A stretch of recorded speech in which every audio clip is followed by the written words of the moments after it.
ఇప్పుడు ఏదైతే తెలంగాణ, ఆంధ్ర ఈ రాజకీయ వైరుధ్యాలు, ఈ ప్రాంతీయ విద్వేషాలు నీరు అనేది ఆనాటి టీఆర్ఎస్ టు బీఆర్ఎస్ ప్రస్తుత కాంగ్రెస్ పార్టీ కూడా ఇక్కడ ఆంధ్రులు ఏదో అక్రమ ప్రాజెక్టులని వాళ్ళ నీళ్ళని నేటికి వినియోగించుకుంటున్నారు అదనంగా అనేది ఇక ఒక చుక్క కూడా కిందకి దిగనేమో అని చెప్పేసి ప్రస్తుత ప్రభుత్వ అధినేతలు ఆ నేరుగా ప్రభుత్వానికి సంబంధించిన పెద్ద ముఖ్యమంత్రి, ఉప ముఖ్యమంత్రి, మంత్రులే అలా మాట్లాడే పరిస్థితి ఏమీ లేని దాన్ని మళ్ళీ ఎందుకు ఇలా కేవలం రాజకీయ ప్రయోజనాల కోసమేనా? దానికి సమాధానం చెప్పే ముందు ఇంకొక విషయం నేను ప్రస్తావించాలి. ఈనాటి ఆంధ్రప్రదేశ్ ముఖ్యమంత్రి చంద్రబాబు నాయుడు గారికి ఆల్మట్టి చరిత్ర అంతా తెలుసు.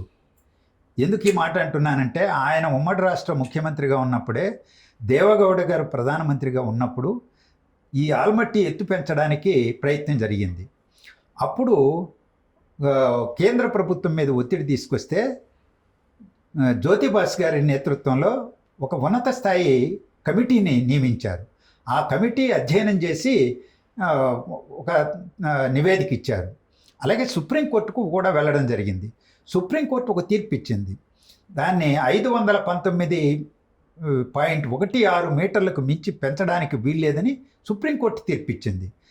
ఈరోజు అంతవరకే 513 నుంచి 519.16 వరకు పెంచుకున్నారు. సుప్రీంకోర్టు కూడా అనుమతించింది కాబట్టి. ఈరోజు అక్కడి నుంచి మళ్ళా 524.25 మీటర్లకు పెంచాలనేటువంటి ప్రయత్నం, ఇది గమనంలో ఉంచుకోవాలి. ఇది ఎందుకు ప్రస్తావిస్తున్నానంటే, ఈనాటి ముఖ్యమంత్రి చంద్రబాబు నాయుడు గారికి దాని చరిత్ర అంతా తెలుసు. ఈరోజు కర్ణాటక ప్రభుత్వం దుందుడుకగా వ్యవహరిస్తుంటే వెంటనే తెలంగాణ ముఖ్యమంత్రిని కూడా సంప్రదించి 2 రాష్ట్రాలు కలిసి దీన్ని ఎదుర్కొనేటువంటి ప్రయత్నం చేస్తే తప్ప మిగులు జలాల ఆధారంగా నిర్మిస్తున్న ప్రాజెక్టులు భవిష్యత్తు అంధకారంలోకి నెట్టబడుతుంది. రెండవది, మీరు అడిగినటువంటి అంశానికి వస్తే, చాలా దురదృష్టకరమైనటువంటి రాజకీయ క్రీడ నదీ జలాలతో తెలంగాణ ప్రభుత్వం ఆడుతున్నది. ఆ రాష్ట్రంలో ఉన్నటువంటి రాజకీయ పార్టీలు కూడా అదే కోవలో ప్రయాణం చేస్తున్నాయి. మొన్ననే 2 రోజుల క్రితమే తెలంగాణ ముఖ్యమంత్రి గారు సాగునీటి రంగ అధికారులు అనధికారులతో సమావేశమై 904 టీఎంసీలను కృష్ణానదీ జలాలలో తెలంగాణకు రాబట్టడానికి, సంపాదించుకోవడానికి అహర్నిశలు కృషి చేయాలి, సన్నద్ధంగా ఉండండి అని పిలిపించారు. ఇది ఏ పూర్వరంగంలో కేసీఆర్ గారు ట్రిబ్యునల్ వేయమని కేంద్ర ప్రభుత్వాన్ని డిమాండ్ చేశారు. వాళ్ళు పట్టించుకోకపోతే సుప్రీంకోర్టులో కేసు వేశారు. సుప్రీంకోర్టులో కేసు ఉంది కదా, మేమెలా దాన్ని పరిగణలోకి తీసుకుంటామని కేంద్ర ప్రభుత్వం జలశక్తి మంత్రి 2వ అపెక్స్ కౌన్సిల్లో జగన్మోహన్ రెడ్డి గారు, కేసీఆర్ గారు హాజరైన దాంట్లో చెప్పారు.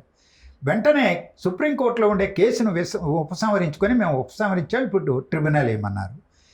నేను ఇంతకుముందు ప్రస్తావించిన బ్రిజేష్ కుమార్ ట్రిబ్యునల్ ఏదైతే మహారాష్ట్ర, కర్ణాటక, ఉమ్మడి ఆంధ్రప్రదేశ్ల మధ్య తీర్పిచ్చిందో, ఏ తీర్పు అయితే సుప్రీంకోర్టులో పెండింగ్లో ఉన్నదో, అదే తీర్పిచ్చినటువంటి బ్రిజేష్ కుమార్ ట్రిబ్యునల్ గడువు పెంచి 2 రాష్ట్రాల మధ్య నీటి సమస్యను పరిష్కరించమని బాధ్యత అప్పచెప్పారు.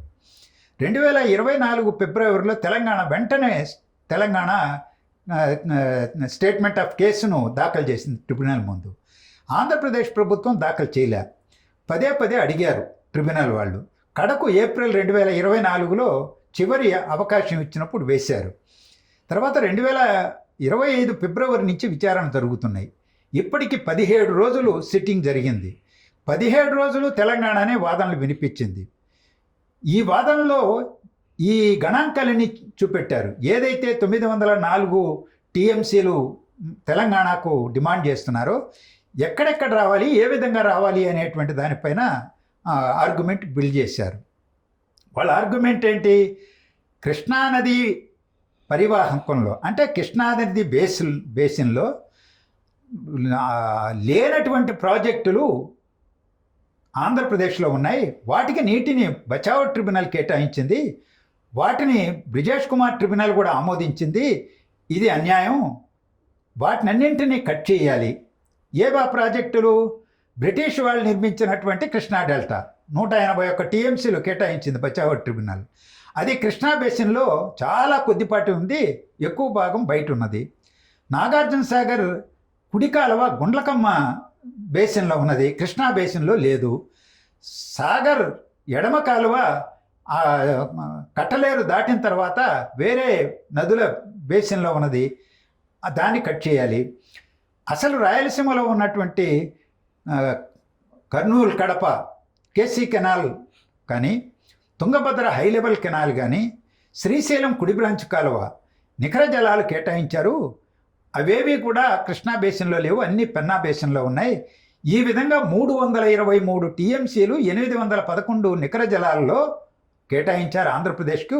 వాటన్నింటినీ కట్ చేసి తెలంగాణ బేసిన్లో ఉన్నది మాకు నీళ్ళు ఇవ్వాలి. అంత నిస్సిగ్గుగా అంత పచ్చి అబద్ధాలని డేలైట్లో ఆడటం, దాని మీద ఒక డాక్యుమెంటు, దానికి ఆర్గ్యుమెంట్ బిల్డప్ చేయటం, సభ్య సమాజం దానికి సంబంధించి ప్రత్యక్ష ఆధారాలని లేవు అనే దానికి అంత బరితెగించడాన్ని అసలు ఎలా చూడాలి? ఇప్పుడు అదే అందరినీ ఆశ్చర్యానికి గురి చేసేటువంటి అంశం. వాళ్ళు ఏదైతే చెప్పారో, బేసిన్ అని చెబుతున్నారో, వాదిస్తున్నారో పదే పదే, బచావో ట్రిబ్యునల్ ముందు కర్ణాటక నేను ప్రస్తావించాను ఇంతకు ముందే, 44% మాదే బేసిన్లో మాకు నీళ్లు కేటాయించమంటే అంతర్రాష్ట్ర నదీ జలాల చట్టం కానీ, అంతర్జాతీయ చట్టాలు కానీ వాడుకలో ఉన్నటువంటి వాటిని పరిరక్షించమని చెబుతున్నాయి అని నిర్ద్వందంగా తిరస్కరించడమే కాకుండా బేసిన్ బయటికి నీళ్లు తరలించేటువంటి హక్కు ఉన్నది అని విస్పష్టమైన తీర్పు ఇచ్చింది బచావో ట్రిబ్యునల్. ఇంత తీర్పు ఇచ్చినటువంటి నేపథ్యంలో అది చదువుకోలేదా రేవంత్ రెడ్డి గారు? ఆ రాష్ట్రంలో రేవంత్ రెడ్డి గారికి సలహాదారుగా ఉన్నటువంటి ఆదిత్యనాథ్ దాస్ గారు, ఉమ్మడి రాష్ట్రంలో జలవనరుల శాఖ ప్రిన్సిపల్ సెక్రటరీ, తర్వాత విడిపోయిన తర్వాత ఆంధ్రప్రదేశ్ జలవనరుల శాఖ ప్రిన్సిపల్ సెక్రటరీ, చీఫ్ సెక్రటరీగా పనిచేశారు. జగన్మోహన్ రెడ్డి గారి దగ్గర జలవనరులకు సలహాదారుగా పనిచేశాడు. ఆయన ఇప్పుడు రేవంత్ రెడ్డి గారి దగ్గర సలహాదారు. ఆయనకి తెలియదా ఇది? లేకపోతే ఉత్తమ్ కుమార్ రెడ్డి గారికి సంబంధిత మంత్రికి తెలియదా? అధికారులకు తెలియదా? ఎందుకు ఈ విధమైనటువంటి వైఖరి తీసుకొని ముఖ్యమంత్రితో 904 టీఎంసీలు ఈరోజు బచావో ట్రిబ్యునల్ కేటాయించింది 811 నికర జలాలు. ఇప్పుడు బ్రిజేష్ కుమార్ ట్రిబ్యునల్ పెండింగ్లో ఉన్న దాంట్లో ఆంధ్రప్రదేశ్కి వచ్చింది 1005. 1005లో 904 టీఎంసీలు ఒక్క తెలంగాణకే అడగడం అంటే అసలు ఎలా, ఏంటది? అంటే 99 టీఎంసీలు మీదో పడేస్తాం, ఆంధ్రప్రదేశ్కు వదిలిపెడతాం అని అంటారా? నాకు తెలిసింది అసలు ట్రిబ్యునల్ సభ్యులే మధ్యలో జోక్యం చేసుకొని ఈ గణాంకాలు ఏంటి, ఏ విధంగా పొంతం లేకుండా ఉన్నాయి అని అంటే, ఇప్పుడు వినియోగంలో ఉన్న వాటికి 303 టీఎంసీలు, నిర్మాణంలో ఉన్నటువంటి వాటికి 245 టీఎంసీలు, ప్రతిపాదనలో ఆలోచనలో ఉన్నటువంటి వాడికి 200 చిల్లర, పశువులకింత, పారిశ్రామిక అభివృద్ధికింత, త్రాగునీటికింత, ఇంకా భవిష్యత్తులో ఆలోచించే వాటికి అన్నీ కలిపితే 904 అని అడ్వకేట్, ఆయన ఒక ప్రముఖ అడ్వకేట్ వైద్యనాథన్ గారు, ఆయన నోటు గుండా చెప్పించారు వాదన. మరి అసలు తెలంగాణ ప్రజలు నమ్ముతారా వీటిని? ఆంధ్రప్రదేశ్ ప్రజానికాన్ని వదిలిపెడదాం, తెలంగాణ ప్రజలు అంగీకరిస్తారా? సమాజం అంగీకరిస్తుందా వీటిని? రేవంత్ రెడ్డి గారు ఆలోచించాలి. ఈరోజు మళ్ళా రేపు 23, 24, 25 తారీఖుల్లో విచారణ జరగబోతున్నది. వాళ్ళను మోటివేట్ చేసే సందర్భంలో ఈ మాట చెప్పినటువంటి ఇది. ఈ నేపథ్యంలోనే కర్ణాటక ఆల్మట్టి నిర్ణయం తీసుకున్నది. అంటే ఆల్మట్టి ఏమో 2 రాష్ట్రాలకు సంబంధించిన శరఘాతం, వీళ్ళేమో మొత్తం నీళ్ళే మావి, అసలు మీకు లేనే లేవు, మిమ్మల్ని ఎండబెడతామని చెబుతున్నారు. ఆ తెలుగంగ, హంద్రీనివా, గాలేరు నగరి, వెలుగొండ ప్రాజెక్టులు అవి పెన్నా బేసిన్లో ఉన్నాయి, లేకపోతే ఇక్కడ గుండకంబ బేసిన్లో ఉన్నాయి, కృష్ణా బేసిన్లో లేవు. ఒక్క చుక్క నీరు వాటికి ఇవ్వడానికి వీల్లేదంటారు. అంటే పార్లమెంట్ చేసిన ఆంధ్రప్రదేశ్ పునర్విభజన చట్టం అంటే గౌరవం లేదా మీకు? ఆ చట్టం ప్రకారం రాష్ట్రాన్ని తీసుకున్నారు, ఆ చట్టంలో పేర్కొన్నటువంటి చట్టబద్ధం చేసినటువంటి ప్రాజెక్టులకు నీళ్ళు ఇద్దంటారా? ఏం నీతి ఇది? జాతీయ పార్టీ కాంగ్రెస్ పార్టీ, బీఆర్ఎస్ అంటే అంతకుముందు టీఆర్ఎస్ ఒక ప్రాంతీయ పార్టీ. కేసీఆర్ మాట్లాడాడంటే సెంటిమెంట్స్ని రౌజ్ చేయడం కోసం ఉద్యమంలో వాళ్ళు మాట్లాడారు, తర్వాత వాళ్ళు నైజం. కానీ జాతీయ పార్టీ కదా. కాంగ్రెస్ పార్టీ. ఇవాళ ఆంధ్రప్రదేశ్ కాంగ్రెస్ పార్టీ నోరు తెరవాలి దీనిపైన. ఎందుకో ఇంతవరకు స్పందించలేదు, ప్రభుత్వం స్పందించలేదు, ప్రభుత్వంలో ఉన్న కూటమి సభ్యులు బీజేపీ జాతీయ పార్టీ మాట్లాడలేదు, జనసేన తెలుగుదేశం ఎవరు మాట్లాడాలా. దురదృష్టం ఏంటంటే వామపక్షాలు కూడా ఇంతవరకు మాట్లాడలేదు. I'm sorry to mention. ఏదైతే ఈ బనకచెర్ల ఆంధ్రప్రదేశ్కి సంబంధించి కూటమి ప్రభుత్వ పెద్ద మదిలో 1-4 సార్లు బనకచెర్ల జపాన్ని మీరు చాలా తీవ్రంగా వ్యతిరేకించారు. పలు సమావేశాలు ప్రస్తుతం వెనక్కి తగ్గినట్టు కనిపిస్తుంది. ప్రభుత్వ ఆలోచన, ఆ స్పీడు ఎందుకు అది వద్దు అనే దానికి క్లుప్తంగా వివరిస్తారు. దాని కంటిన్యూయేషన్లోనే నేను ప్రస్తావన చేస్తున్నా. తెలంగాణ ప్రభుత్వం బ్రిజేష్ కుమార్ ట్రిబ్యునల్ ఇప్పుడు విచారణలో సందర్భంలో వ్రాతపూర్వకంగా ప్రస్తావించారు ఇది, అలాగే వాదన వినిపించారు. వాళ్ళు కృష్ణా డెల్టాకి, సాగర్ కుడి ఎడమ కాలువలకి, రాయలసీమ ప్రాజెక్టులకి, పోలవరం గోదావరి నీటిని తీసుకెళ్ళి వాడుకోబోతున్నారు. వాటికి అందువల్ల కృష్ణా నీళ్ళు ఇవ్వాల్సిన అవసరం లేదు అనే వాదన కూడా అందులో పెట్టారు. మేము మొదటి నుంచి చెప్తున్నాం, ఈ పోలవరం బనకచెర్ల అనేటువంటి ఈ ప్రాజెక్టు కృష్ణానది జలాల హక్కులపైన దెబ్బ కొడుతుంది, ప్రమాదంలో పడేస్తుందని. అది ఈరోజు వాస్తవం అవుతున్నది. తెలంగాణ వాదనలు ట్రిబ్యునల్ ముందు వినిపించినటువంటి వాటిని. రెండవది, మేమెందుకు వ్యతిరేకిస్తున్నాం? ఇవాళ బుడమేరు ప్రమాదం చూసాం. పోలవరం కుడి కాలువ నుంచి బుడమేరు డైవర్షన్ కెనాల్లో నీళ్ళు వచ్చిన దానివల్ల, వరద నీరు వచ్చిన దానివల్ల, అదే సందర్భంలో కృష్ణా నీళ్ళు వచ్చిన దానివల్ల కాలువ దిగిపోయి, ఎదురుదాన్ని కాలువ దిగిపోయి విజయవాడ మీద పడ్డాయి. ఎంత నష్టం జరిగింది చూసాం. ఏడాది గడిచిపోయింది. రేపు మళ్ళా ఇదే పోలవరం కుడి కాలువకి ఈరోజు సమాంతరంగా తాడిపూడి నుంచి తీసుకొచ్చి ఈ ప్రకాశం బ్యారేజీలో కలుపుతాము.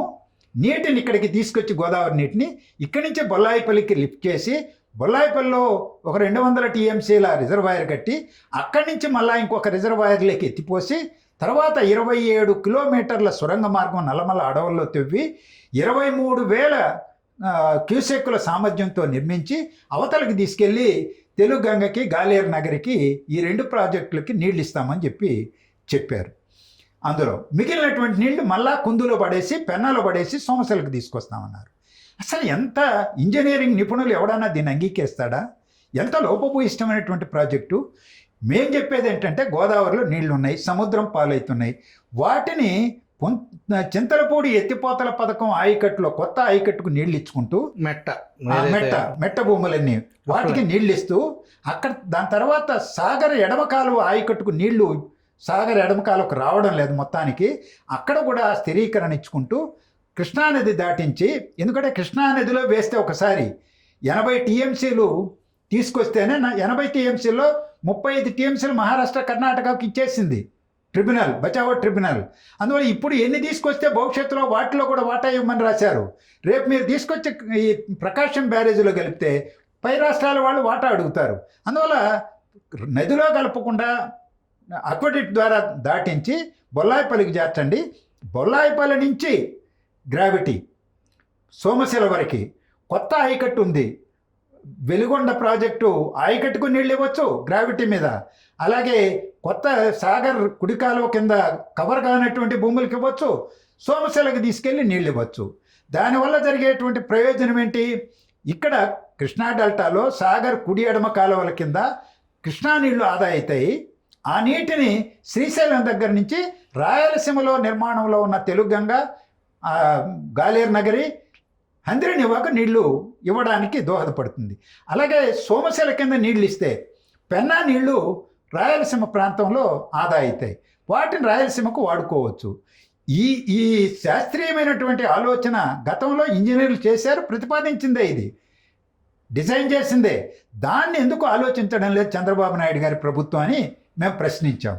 తెలంగాణ వాళ్ళు వేరే కోణంలో వాళ్ళు దాన్ని వ్యతిరేకించారు, కానీ మేము ఆల్టర్నేటివ్ డిజైన్ సూచించాం. ఒకటి.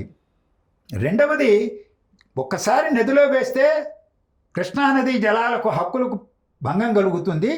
తెలంగాణ వివాదం పెడుతున్నది, ట్రిబ్యునల్లో విచారణ జరుగుతున్నది అని హెచ్చరిక చేశాం ఈ ప్రభుత్వానికి. పదే పదే గేమ్ చేంజర్ అని మొదలుపెట్టారు. ఈరోజు తెలంగాణ ప్రభుత్వం తెలంగాణ కేసులో అఫిడవిట్ దాఖలు చేశారు, వ్రాతపూర్వకంగా పెట్టారు. గోదావరి నీటిని వీటన్నిటికీ తీసుకొచ్చి వాడుకోబోతున్నారని, మీరు వాటికి నీళ్ళే ఇవ్వద్దని, కృష్ణా నీటిని ఇవ్వద్దని. అంటే ఎంత ప్రమాదం ఇది! ఇవేమో అష్యూర్డ్ వాటర్, అవి సముద్రంలోకి వెళ్ళే నీళ్లు. 40 మీటర్ల ఎత్తు నుంచి, సముద్ర దగ్గర నుంచి అక్కడ 350 మీటర్ల ఎత్తిపోసి నీటిని వినియోగించుకోవాలా? ఈరోజు పోతిరెడ్డిపాడు దగ్గర గేట్లు ఎత్తితే మేము వెళ్ళాం. ఏబి వెంకటేశ్వరరావు గారు, నేను, అక్కినేని భవానీ ప్రసాద్ గారు, నల్లమోతు చక్రవర్తి గారు, జొన్నలగడ్డ రామారావు గారు, ఉత్తరాంధ్ర నుంచి కృష్ణమూర్తి నాయుడు, అన్ని ప్రాంతాల నుంచి తెలంగాణ ప్రతినిధి కూడా వెంట పెట్టుకొని పోయాం. వర్షాకాలమే, శ్రీశైలం నిండింది, సముద్రంలోకి వెళ్తున్నాయి. అక్కడ పోతిరెడ్డిపాడు దగ్గర గేట్లు ఎత్తారు, బనకచర్లకు నీళ్ళు వస్తున్నాయి. బనకచర్ల నుంచి తెలుగుగంగకి వెళ్తున్నాయి, ఎస్ఆర్బీసీకి వెళ్తున్నాయి, గండికోటకి నీళ్లు వెళ్తున్నాయి, పెన్నా నదిలోకి కూడా నీళ్లు వెళ్తున్నాయి. 30,000 క్యూసెక్కుల నీరు ప్రవహిస్తున్నది. దాని సామర్థ్యం 44,000 క్యూసెక్కులు సామర్థ్యం. ఇంకా తీసుకురావచ్చు పోతిరెడ్డిపాడు నుంచి. అంటే శ్రీశైలం దగ్గర నీళ్లు వచ్చినప్పుడు గేట్లు ఎత్తితే గ్రావిటీ మీద బనకచర్లకు వస్తూ ఉంటే 40 మీటర్ల ఎత్తులో ఉన్న గోదావరి నీటిని బనకచర్ల 265 మీటర్లు, దానికి ముందుగా నల్లమల అడవులు దాటించడానికి ముందు 350 మీటర్లకు పైబడి నీటిని ఎత్తిపోయాల, మళ్ళా సొరంగ మార్గంలో కిందికి తీసుకెళ్ళాలి. అక్కడి నుంచి పెన్నా సోమశిలకు తీసుకొస్తారంట. ఎవడన్నా అంగీకరిస్తాడా? అందుకని మేము బహిరంగంగా ఎవరైనా సరే చర్చకి రండి, మాట్లాడదాం. మేము ఇంజనీర్లు కాదు, ఇంజనీర్లు, రిటైర్డ్ ఇంజనీర్లతో సంప్రదించాం, మాతో ఉన్నారు వాళ్ళు కూడా. అందరం కూర్చొని మాట్లాడదాం రమ్మని మేము ఆహ్వానించినా, ముఖ్యమంత్రి గారికి ఉత్తరం రాసినా స్పందన లేదు.